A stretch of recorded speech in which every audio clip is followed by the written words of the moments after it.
आपल्यासोबत आहे प्रभाग क्रमांक 6चं तडफदार नेतृत्व माननीय पवनभाऊ महले. तर पवनभाऊंना माझा पहिला प्रश्न असा आहे की तुम्ही निवडून आल्यावर महिला सक्षमीकरणासाठी तुम्ही काय पाऊल उचलाल? सर्वांना जय श्रीराम.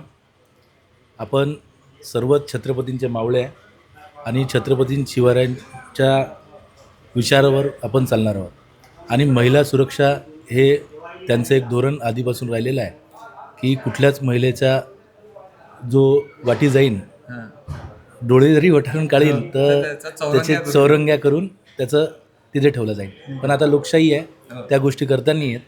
पण शासन प्रशासन खूप कडक आहे. CCTV कॅमेऱ्याचं आपण नियोजन केलेलं आहे प्रभागामध्ये. प्रत्येक जागी जिथे महिला असते, ट्युशन क्लासेस असते, बगीचे असतात, ग्राउंड असतात, लोकल जिथे जागा रात्री संध्याकाळची वेळ असते तिथे आपण CCTV कॅमेऱ्याचं प्रभागामध्ये नियोजन केलेलं आहे आणि त्याच्या माध्यमातून महिला सुरक्षा राहणार. त्याच्यानंतर महिलांना, विशेष करून लहान मुलींना आपण शौर्य प्रशिक्षणाचे धडे देणार आहोत. ती जिजाऊ आहे आजच्या याची आणि महिला सक्षमीकरणासाठी सगळ्यात महत्त्वाचं पाऊल मला हेच वाटतं. हो. आणि त्यानंतर त्यांना रोजगार मिळवण्यासाठी काय संधी उपलब्ध करून द्या. आमचे काल महसूल मंत्री श्री बावनकुळे साहेब इथे आले होते.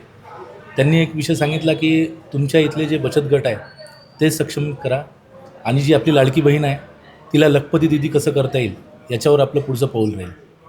या पर्यावरण संरक्षणाबद्दल तुमची दीर्घकाल योजना काय असेल की कसं आपल्याला आपल्या प्रभागातलं पर्यावरणाचा समतोल राखता येईल आणि या कचऱ्याची किंवा घाण पाण्याची पुरेपूर विल्हेवाट लावता येईल लाँग टर्मसाठी?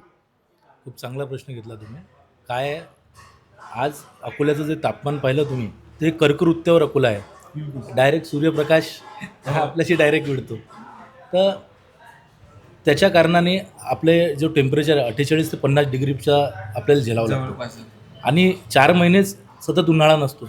हा उन्हाळ्याचा आपला पिरियड आहे, तो 8 महिने आपल्याला सोसावा लागतो.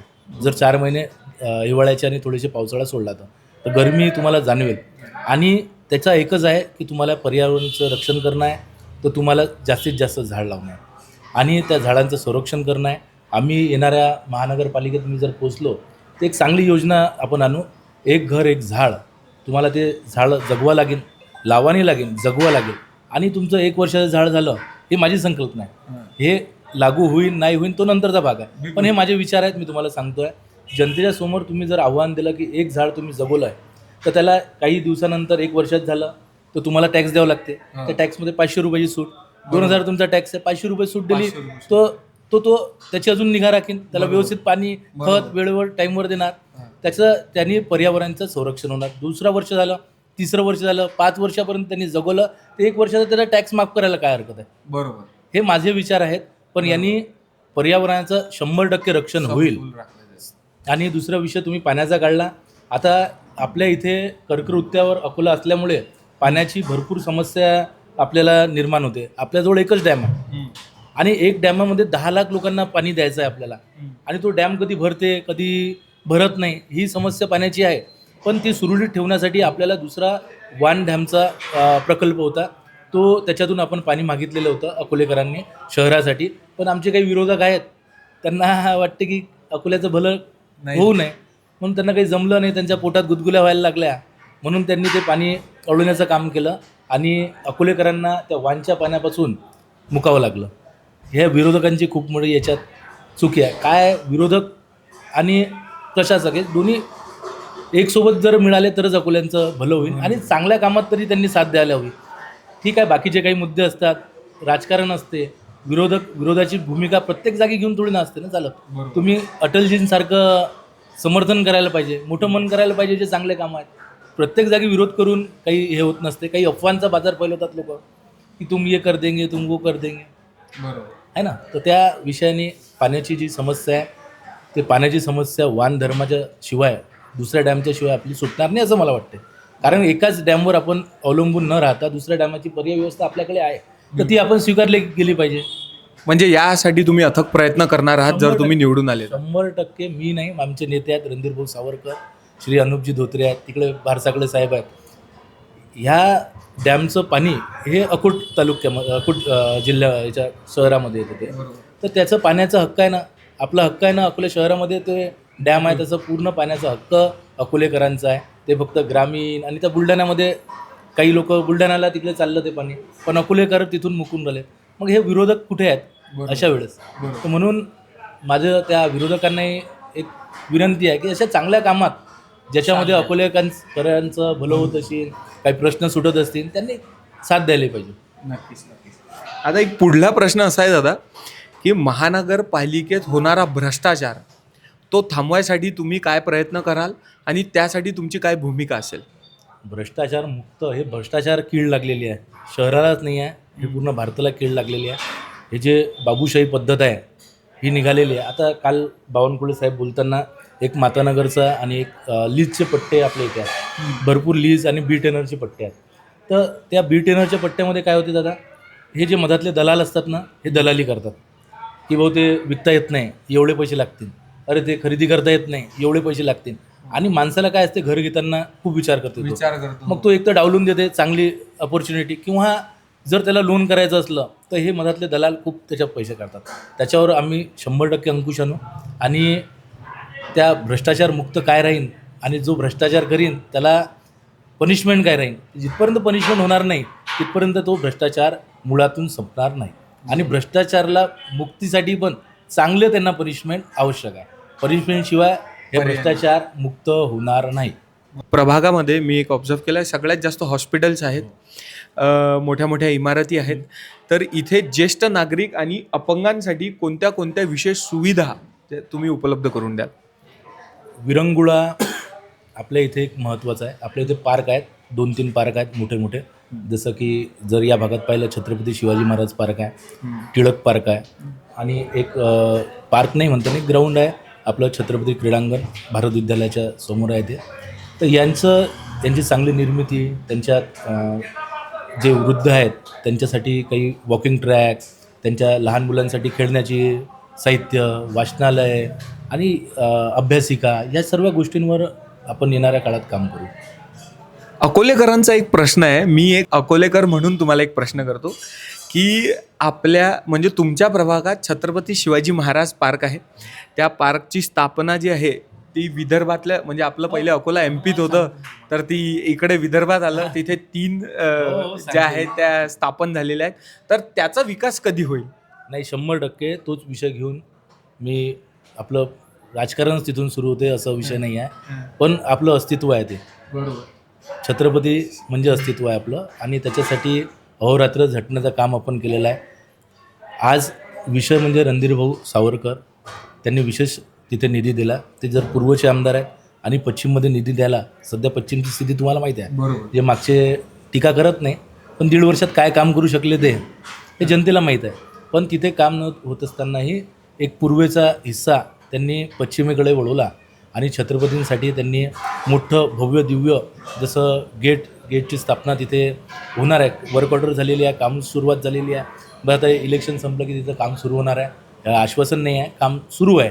आणि त्याच्यामध्ये तुम्ही पाहिलं असणार, झाडांचं आपण निर्मिती केली, बाग बगीचे घेतले. आता खासदार साहेबांच्या इकडून आपण त्याच्यामध्ये खेळण्याचे भांडे साहित्य घेतलं.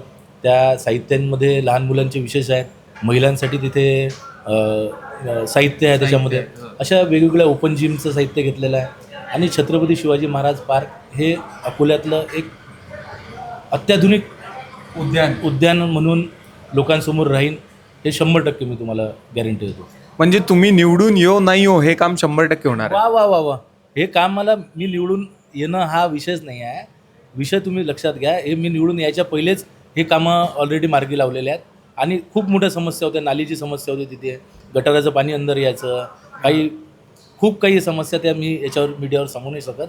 अशा समस्या तिथे होत्या, त्या लोकांना दिसत होत्या त्या, पण ते आता बंद झालेल्या आहे. आता मस्त लोक इथे वॉकिंग ट्रॅक करत आहे, फिरत आहे, कोणी लहान मुलं खेळत आहे, आणि चांगल्या याच्यामध्ये त्याची शोभा वाढलेली आहे. तुम्ही जसं सांगितलं की तो जे स्मारक आहे ते खूप जुनं आहे. ते 1964 त्याचा इतिहास तुम्हाला जर सांगितला तर 1964 ते स्थापित झालेलं आहे, जेव्हा आपला अकोला MP होता, बिरारामध्ये, आणि विदर्भ वेगळा होता, मराठवाडा वेगळा होता आणि महाराष्ट्र वेगळा होता. तर जेव्हा महाराष्ट्र घडण्यात आला 1964 तेव्हा या पुतळ्यांचं 3 जागी, एक मराठवाड्यामध्ये आणि एक पश्चिम महाराष्ट्रात आणि एक विदर्भात. तर त्या विदर्भातलं अकोल्यामध्ये या अकोल्यामध्ये करायचा त्यांचा एक वेगळा उद्देश होता. तो अष्टधातूचा पुतळा आहे, त्याला पाहून, छत्रपतींना पाहून हे सर्व एक महाराष्ट्र होईल हा त्यांच्या डोळ्यासमोर उद्देश होता. त्याची निगा राखणं, त्याचं संगोपन व्यवस्थित करणं त्याची हे आपल्या हातात असते. मी असो नसो, पण ते व्यवस्थित राहायला पाहिजे स्मारक. आणि ते छत्रपती आपल्याला प्रेरणा देत असतात. त्यांची प्रेरणा, त्यांचे विचार घरोघरी नेण्याचं काम आपण करू. एक शेवटचा प्रश्न दादा, राजकारण सेवा आहे हे तुम्ही प्रत्यक्ष कृतीतून कसे दाखवणार आहात? हे बा, जनसामान्यांचा सर्वात शेवटचा माणूस आहे टप्प्यातला, त्याच्यापर्यंत आपलं काम झालं पाहिजे.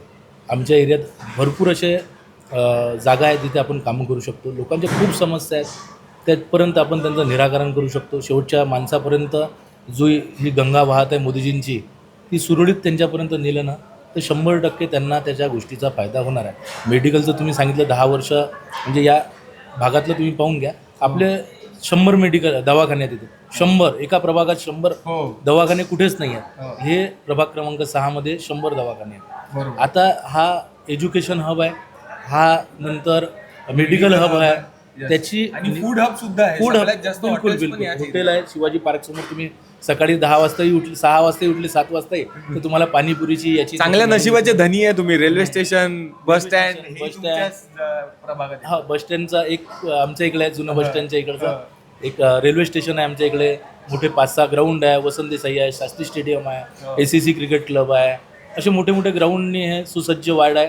त्याच्यानंतर आपल्या इथे विशेष करून रणधीर भाऊच्या निधींनी इथे तरण तलाव, ऑलिम्पिक लेवलचा तरण तलाव इथे अकोलेकरांसाठी इथे झालेला आहे. युवकांच्यासाठी सांस्कृतिक भवन, म्हणजे कल्पना नाही करसान असं सांस्कृतिक भवन ते निर्माण झालेलं आहे 16 कोटीच्या निधीमधून.